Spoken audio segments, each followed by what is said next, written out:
बुढा म विदेश जान्छु मलाई ल्याङ्ग्वेज पढाउनु न हाम्रो आर्थिक अवस्था धेरै बिग्रेको छ गाह्रो हुन्छ बुढी विदेशमा तिमीलाई छोरी मान्छे भनेर धेरै दुःख दिन सक्छन्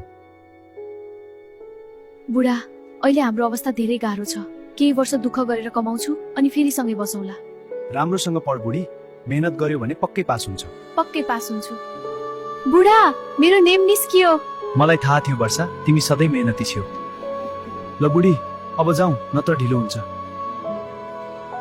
बुढी विदेश जाँदैछौ आफ्नो ख्याल राख्नु है नहात्तिनु बुढा अब सबै ठिक हुन्छ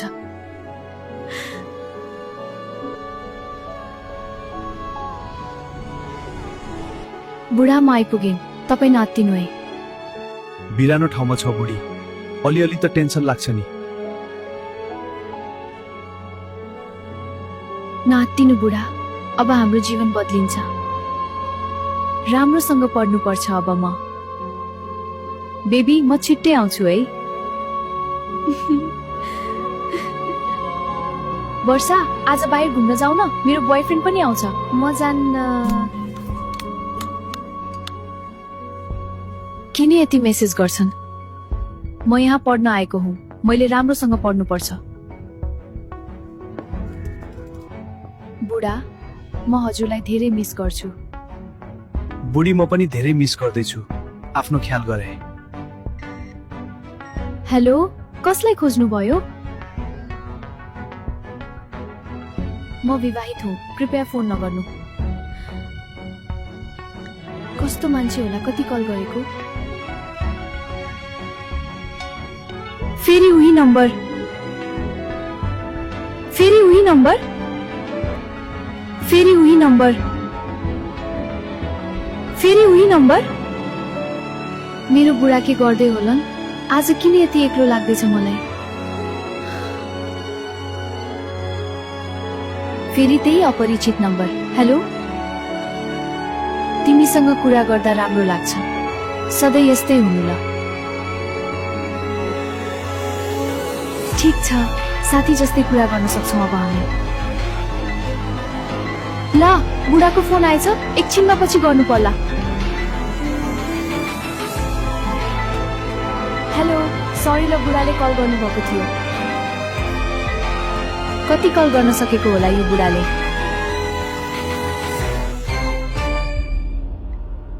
होइन किन फोन उठाउँदिन वर्षाले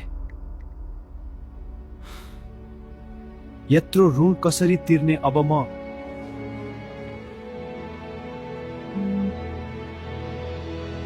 फेरि फोन गर्यो उफ हेलो के भयो कति फोन गरेको म बिजी हुन्छु थाहा छैन र हेर बुढी यत्रो दिनपछि बल्ल फोन उठायो तिमी गएको पनि 1 वर्ष हुन लाग्यो गाउँका साहुहरू सधैँ पैसा कहिले तिर्छ भनेर सोध्छन् ल ल म अहिले बिजी छु पछि पैसा पठाउँछु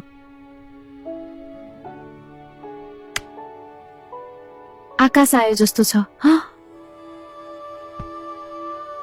हाय वर्षा म आएँ तिमीसँग बस्दा धेरै राम्रो लाग्छ कति फोन गरेको होला आज तिमीसँग हुँदा धेरै राम्रो लागिरहेको छ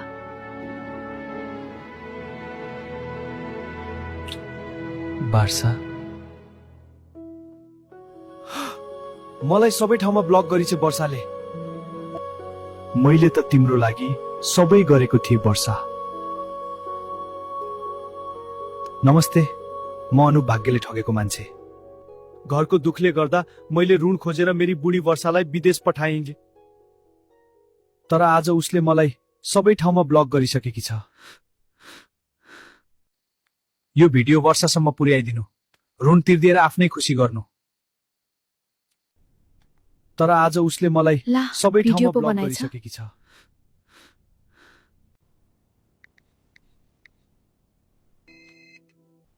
हेलो अनुप हेलो बुढी बल्ल तिमीलाई मेरो याद आयो याद आएर होइन मलाई बदनाम गर्न भिडियो हाल्यो होइन बुढी मैले तिमीलाई बदनाम गर्न चाहेको होइन हरेक दिन साहुहरू पैसा माग्न आउँछन् म कहाँबाट तिर्नु यत्रो पैसा म मर्नु नबास्नु भएको छु बुढी जाऊ म र त्यसो भए मलाई तनाव नदेऊ।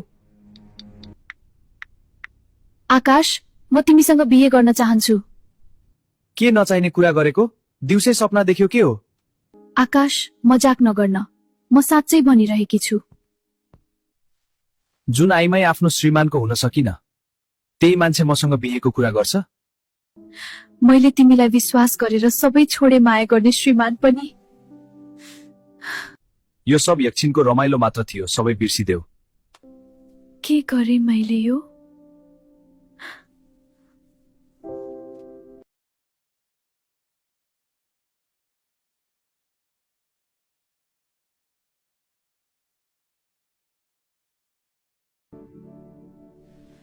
न त घरको भए न त घाटको। अब मसँग कोही छैन, न त घर न त माइती।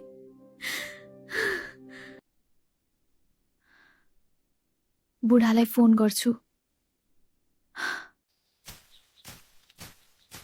हेलो वर्षा, भनत के पुगेन फेरि?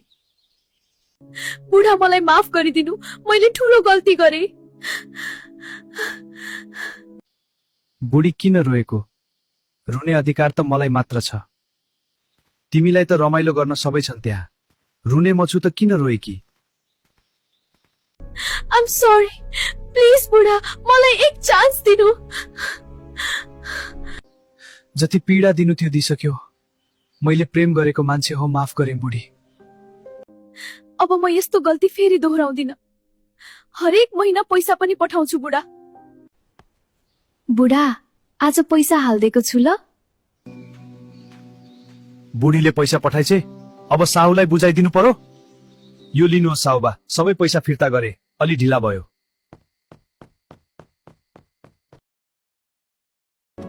बुढा!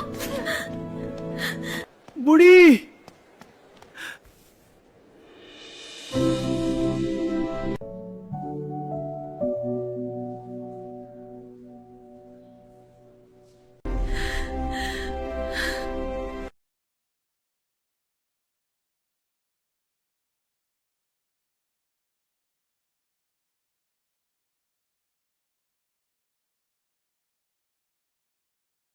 Wow.